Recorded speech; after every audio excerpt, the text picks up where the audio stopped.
I deliver this recording in what I believe will be the final hour of my life. I can only hope that when this message reaches home, it will be heard and taken with the utmost seriousness. My name is Varric. I am, or was, the commander of the 4th Purdy Band, and I know my world has heard of me.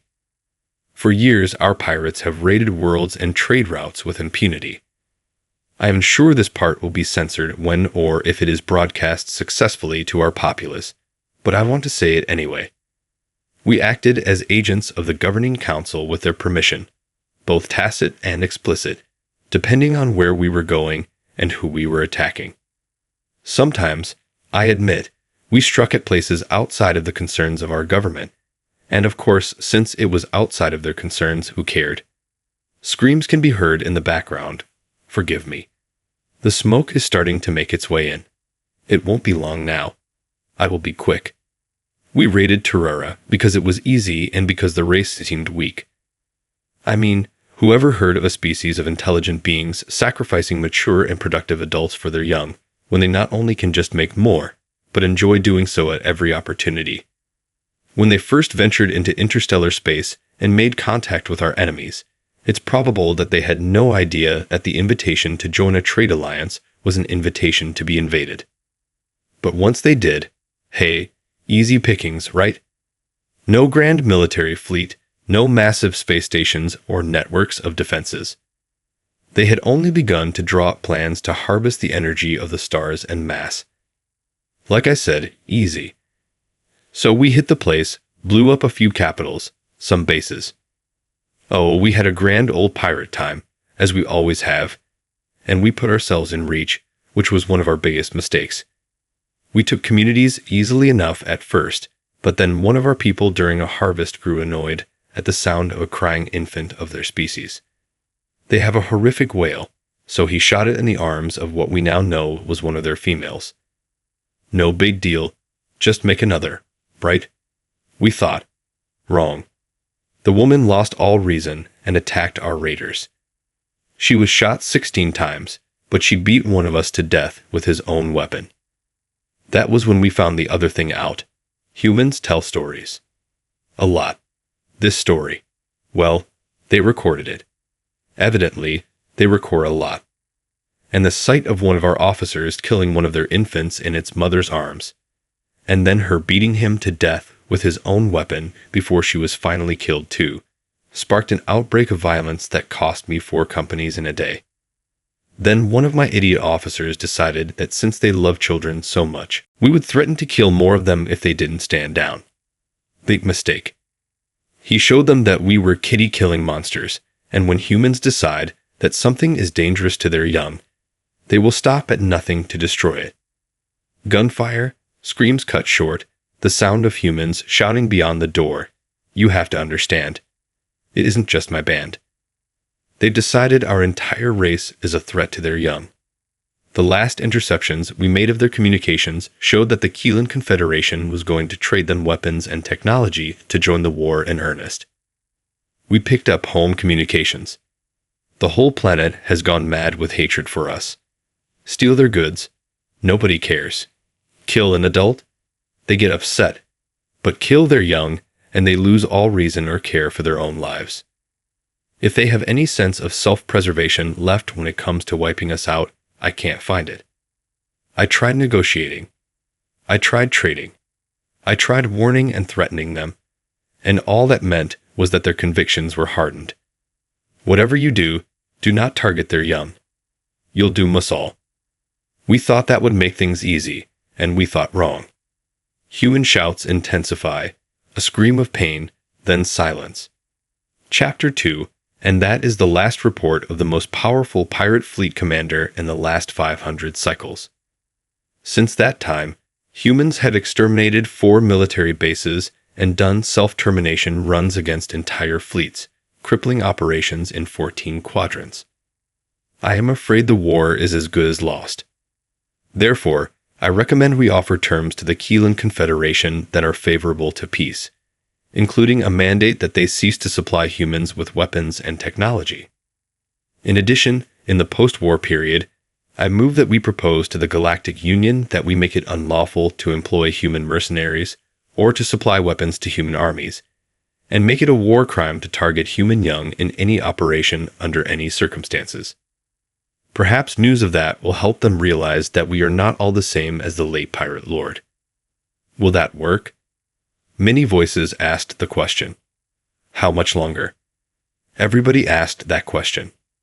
North America, South America, Eastern Europe, Asia, the Indian subcontinent. Everywhere, there was a story of one of the pirate band that raided humanity executing someone's infant for being loud. So the question, how much longer, kept coming. The Keelan Confederation's ships were tracked on the global net. Their first transmissions of technological data for interstellar travel had already been given to every government on Earth. Every session of the United Government that began to form in the wake of the stories and videos began the same way. The sound of a crying child, a shot from a pirate weapon, and a mother's screams. And only then would humans debate. It was played in the new shipyards that were already being built. It was being played in the United Infantry training grounds that sprung up around the world. It was being played in the mech construction factories and training centers. And every day, new reports about their preparations were sent to the Keelan Confederation government. And that same question, how much longer, began to haunt the Confederation itself. Because with it, their monitoring of Terran communications came more of their cultural exchange information, stories, songs, poetry, movies, histories. It was days before the first transport ships were due to arrive on Earth. Their horror movies are concerning, the chief anthropologist remarked. He stroked his scales in a nervous gesture, shedding some of the dead flecks to the floor. Not the alien invasion movies. A politician asked with a huffing noise that passed for laughter. Those two, but not for the reason you think. The problem is that every alien invasion and every horror movie monster is so over the top, it is utterly ridiculous. Monsters that are immortal, or ghosts that can't die, things like that. Or aliens with such impossible technology that they defy the laws of physics, the chief anthropologist replied. His reptilian tail lashed at his back as his anxiety grew worse. Why is that so concerning? The politician asked. Because that is the only thing in the universe they consider to be a threat. It has to be gods or angels or demons or impossible monsters or impossible aliens. Anything less than that, they don't consider it reasonable to feel afraid of. If it can't break a planet, it isn't a problem they're worried about.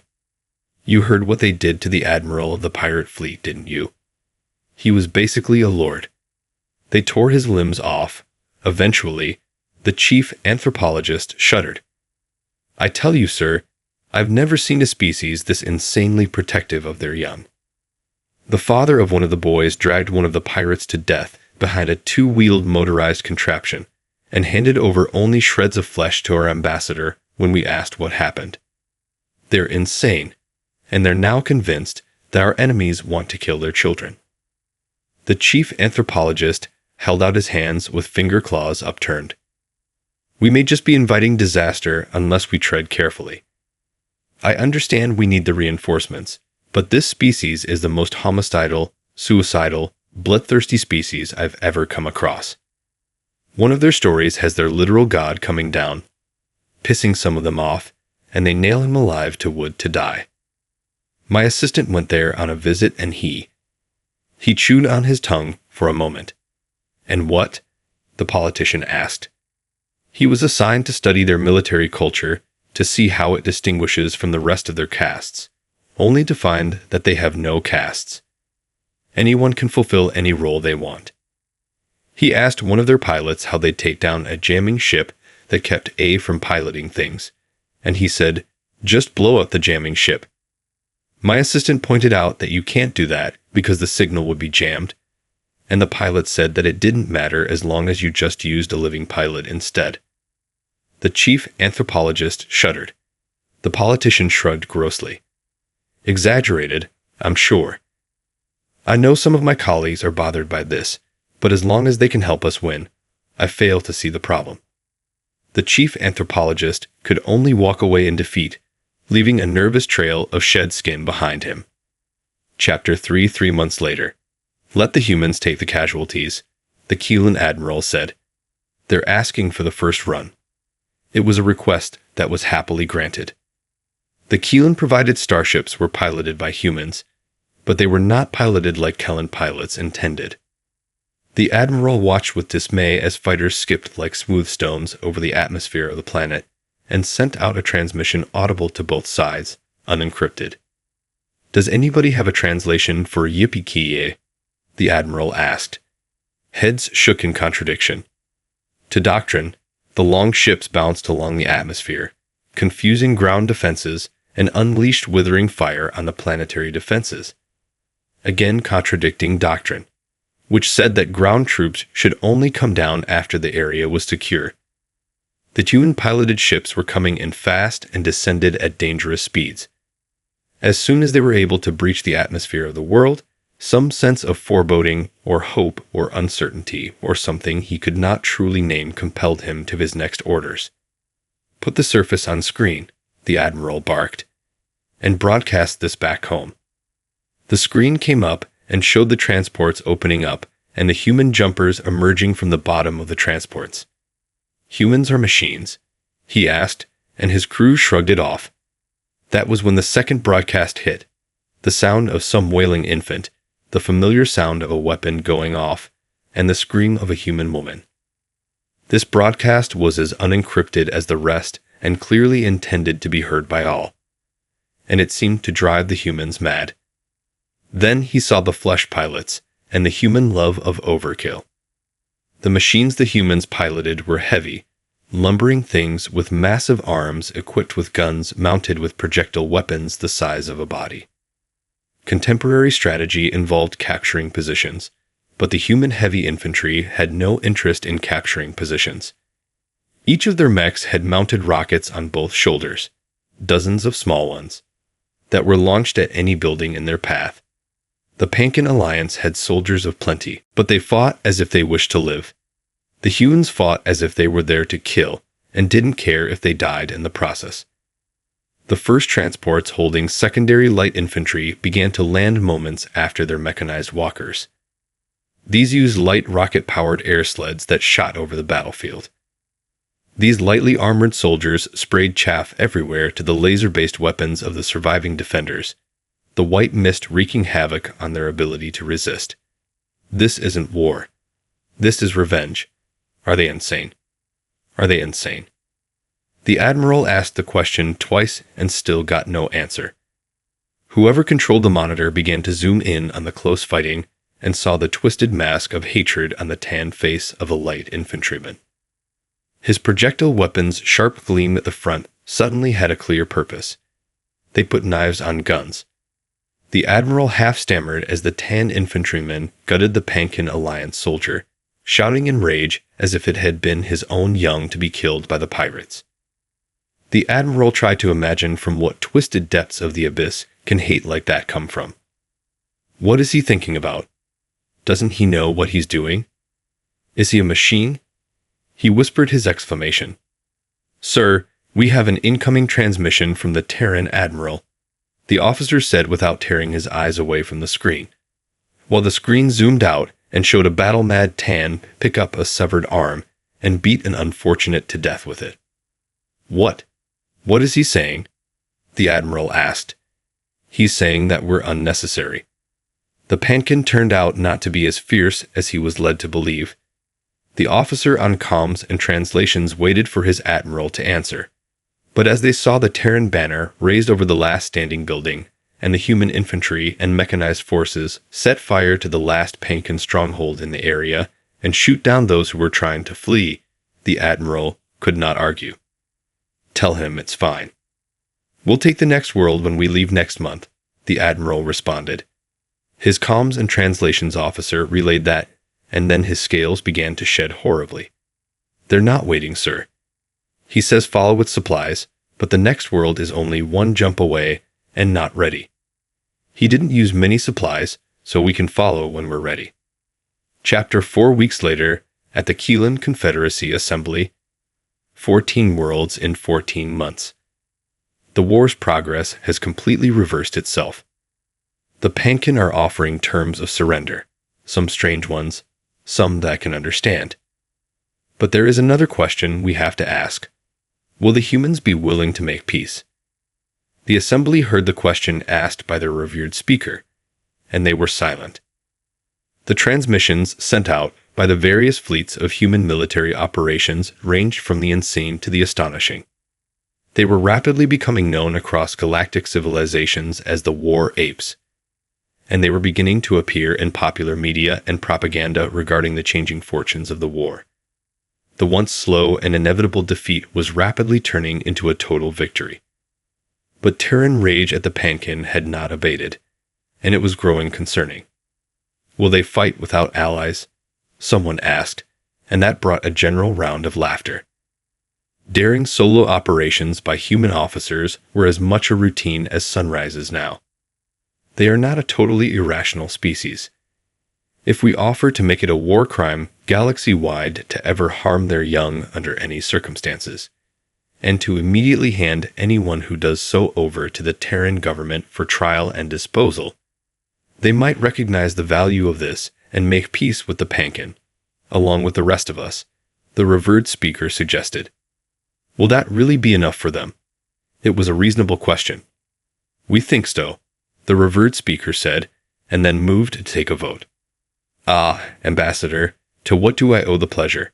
The Terran ambassador, a faintly whitish male with almond eyes from a region the Terran identified as Japan, asked and gave a polite half-bow on the video screen. The tan face was absurdly expressive compared to the reptilian scale face of a Kenyan, but once you got used to it, it was almost graceful. As a species, they confused Ambassador Kalpa. They could be very gregarious, open, and friendly to a degree that was at first off-putting to the Kenyan race, but the openness of the culture had made it easier to deal with them than most Confederation members when it came to trade. Then there was the matter of the war with the Pankin Alliance. The vengefulness of the humans, who rampaged like monsters unleashed, became the main focus of propaganda to revitalize the war effort. But now, after a string of victories that saw the various member races of the Pankin Alliance surrender, only the Pankin remained, and they were done. I'm presenting marvelous news. The Pankin have offered to surrender. We wanted to invite you to the negotiations regarding terms. Kalpi trailed off, and his tail twitched as the human ambassador's face changed to lose all expression. Are there conditions? Unconditional, Ambassador? Ambassador Nobunaga asked. Well, no, Ambassador Kalp replied. Then we aren't finished with them yet, Ambassador Nobunaga replied. But we can negotiate, Kalp started to say until the human held up a hand to stop him. You may feel free to negotiate all you like, but we are not done with them yet. When they offer unconditional surrender, then we will dictate terms to them. They raided our homes, killed our children. Terran policy is to never negotiate with the aggressors. A surrender to you means nothing to us. The ambassador's smile returned. But we can negotiate. Connection severed. Good. Nobunaga cut the transmission, and Kalpa hissed. I told the Pankin it wouldn't work. All that is left is to die out or surrender completely, he muttered, then thought, on the other hand, having these maniacs on our side completely upsets the balance of power in the galaxy in the Confederation's favor. Yes, I think this will work out fine as long as we craft a rational policy. Chapter 5 2 months later, the Pankin Empire, the precursor to the Pankin Alliance, which had bullied 20-odd races into submission, had its foundation on a trio of systems with 9 worlds each, all of which had been either habitable or easily Pankin-formed to suit their desires many generations earlier. These 27 planets comprised the industrial, spiritual, economic, and political heart of their empire. As world after world crumbled, and the terms of peace were constantly rejected, they grew ever more desperate. They understood the Confederation, but they had not understood the Confederation's newest member. They did not know their enemy. Some might argue that they could not have known their enemy, and that ignorance brought them ever closer to defeat, until all that remained were the three core systems.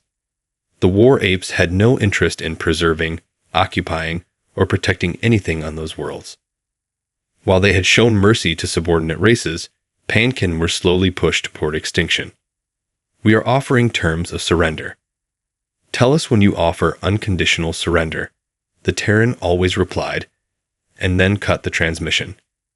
Going through their Confederate enemies was a desperate gamble to find some terms other than unconditional.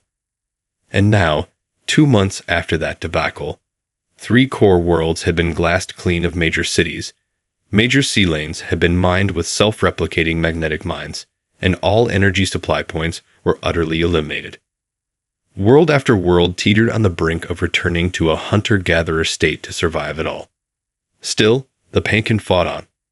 They raised smaller, more mobile ships and proclaimed that nobody can fight forever, that if they just continued, the Terran would give them something. The Terran continued to give the Pankin glass worlds. Within 4 more months, the Confederation was begging their allies to stop, and by then, 3 worlds remaining that had not been ruined, including the Pankin homeworld. Ambassador Nobunaga went personally to the Confederation homeworld for the conference. The Pankin ambassador appeared on the screen. His own white scales were cracked. Shreds of skin that hadn't properly shed from the stress held out his finger claws with desperation. If we surrender unconditionally, what will you do with us? The entire Confederation listened with rapt attention. I will tell you what we will not do, the Terran said, and I tell you that only so you know we never intend this for anyone. We will not make your race into slaves. We will not take your religions. We will not occupy any world that still has an intact occupation. We will not slaughter what is left of you.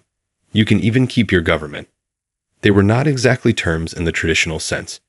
It was a list of will nots, which still revealed more mercy for the Pankin than any Terran had shown thus far. The Great Council was filled with seats of full-time resident races. Avian, reptilian, feline, among others, were many, even a species that looked similar to Terran in their apish flesh bodies. But all were set to muttering with some degree of relief. Then we surrender unconditionally. Just please stop.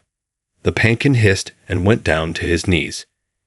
It was not a traditional Pankin gesture, but it was one the other ambassadors who had consumed abundant Terran media would recognize as intended for a Terran audience. Then we have peace.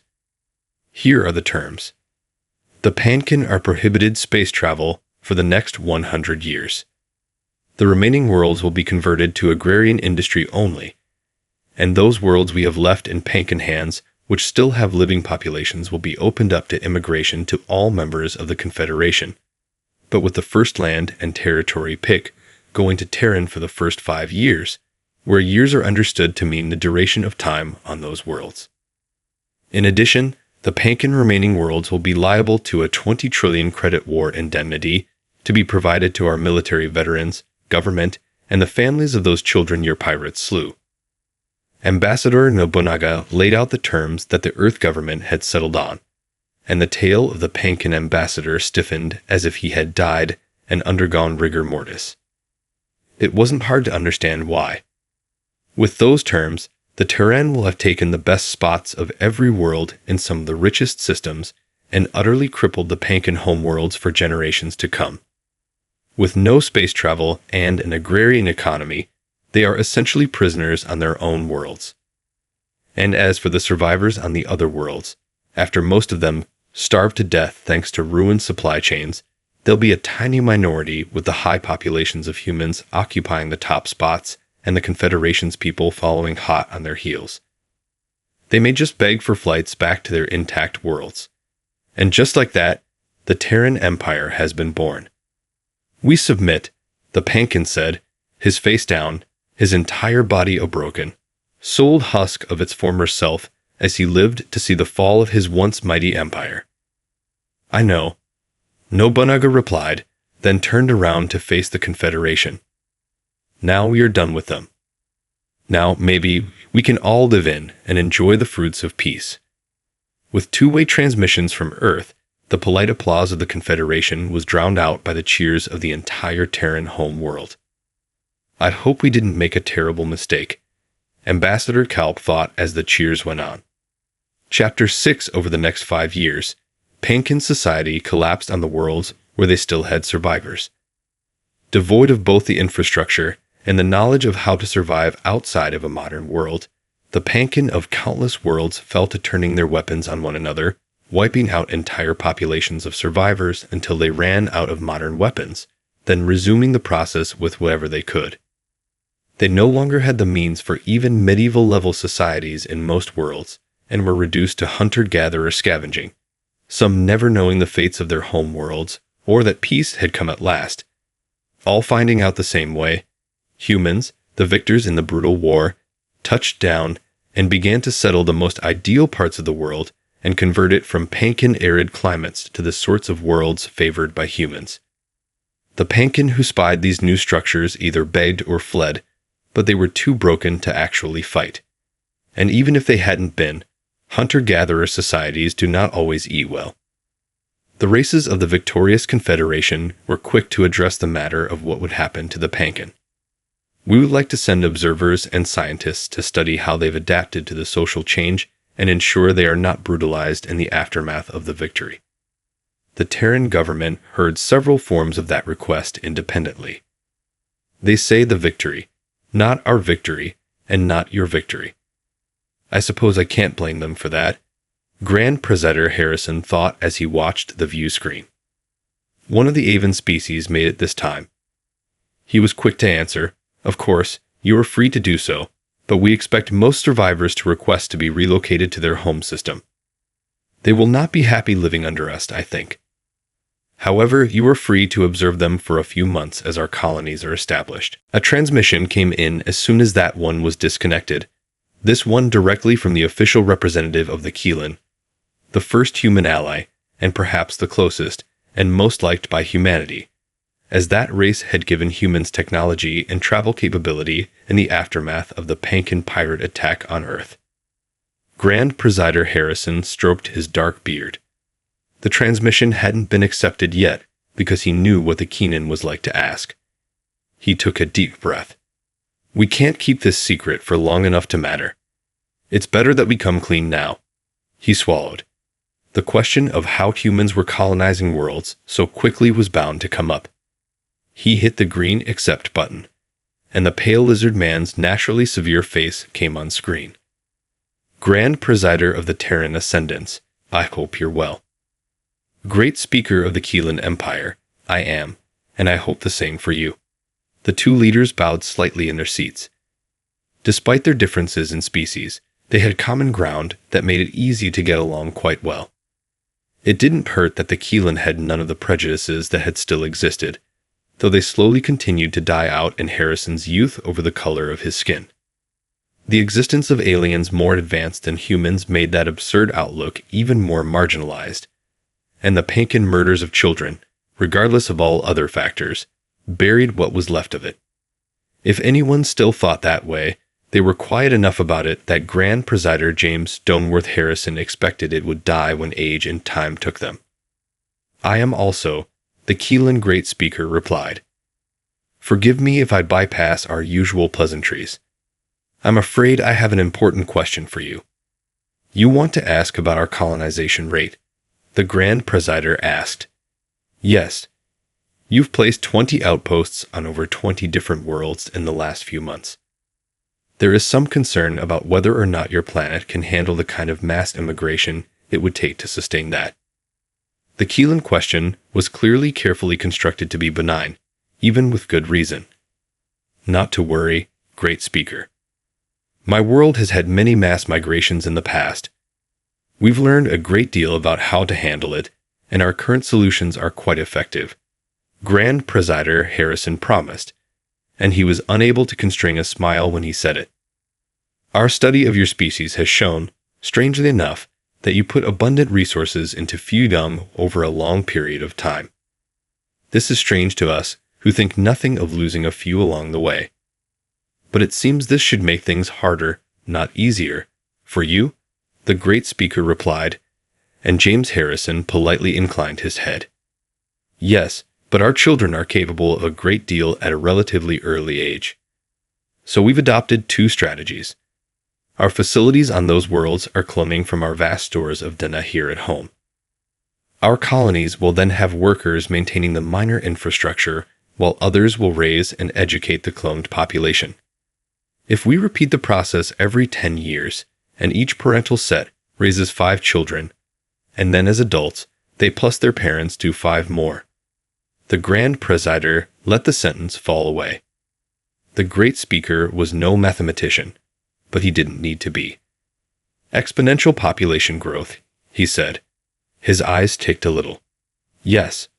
Of course, we'll continue to send supplies, and the billions in credits the Pankin will pay will help support buying what we need from our closest allies.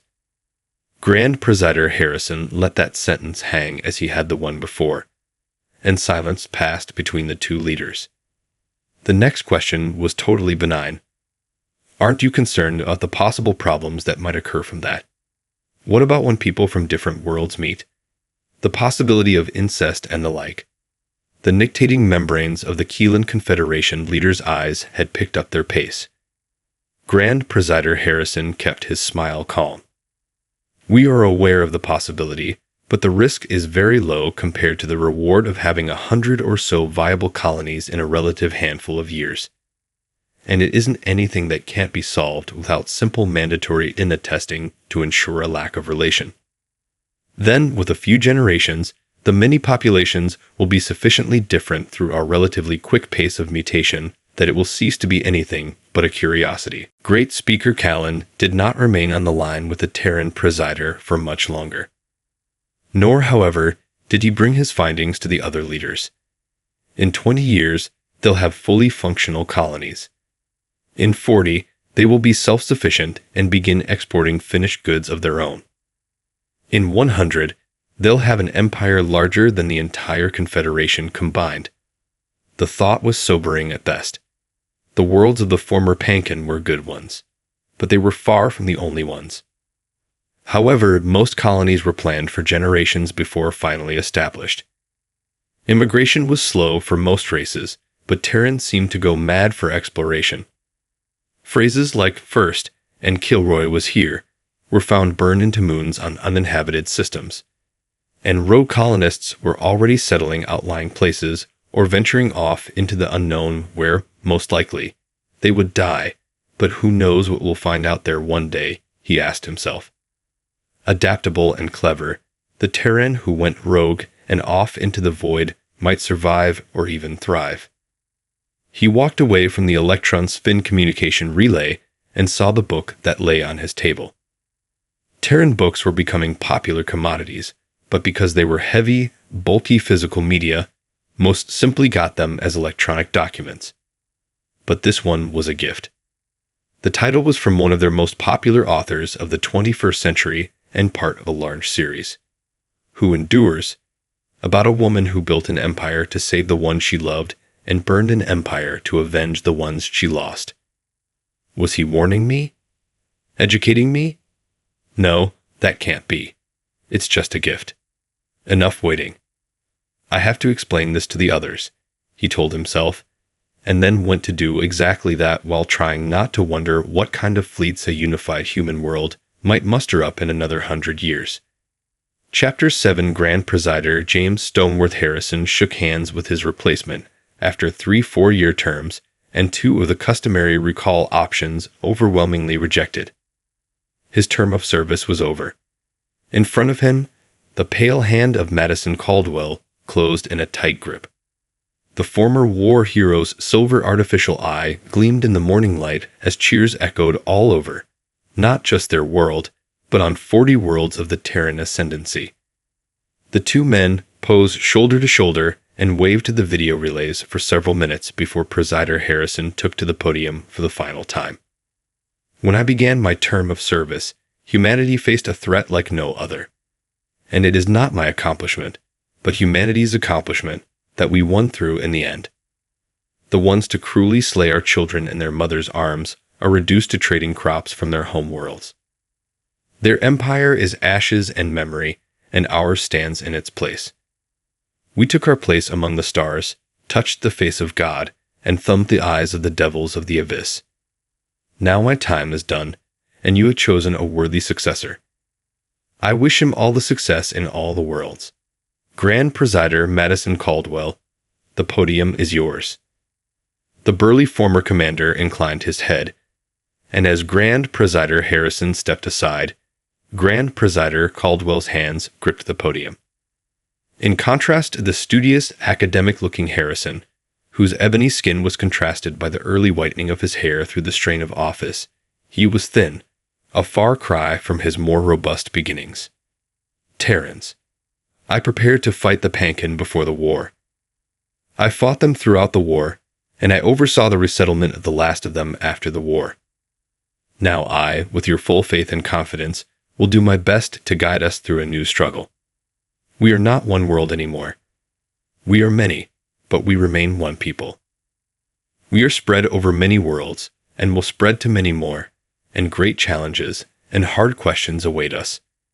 We showed our bravery in war. Now we must show our honor in peace.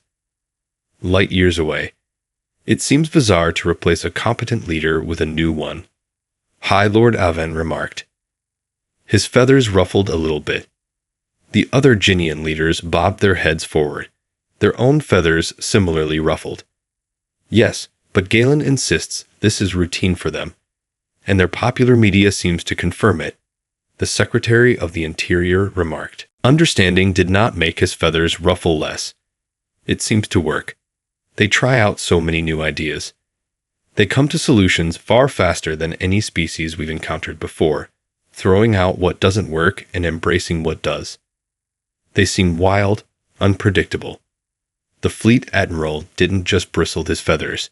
Several fell away to drift down to the floor, becoming dark marks on the white stone floor. And powerful. High Lord Aven finished the words for his Grand Marshal. Of the 40 worlds they've already settled, 10 are now self-sustaining. Their routine of clumbing and taking small numbers to raise large ones, repeated several times around those worlds, has seen their populations rise exponentially. 200,000 will raise 5 each, and then another round of clones later, and then within a handful of years, they have a sustainable population to spread out over the world waiting the next part.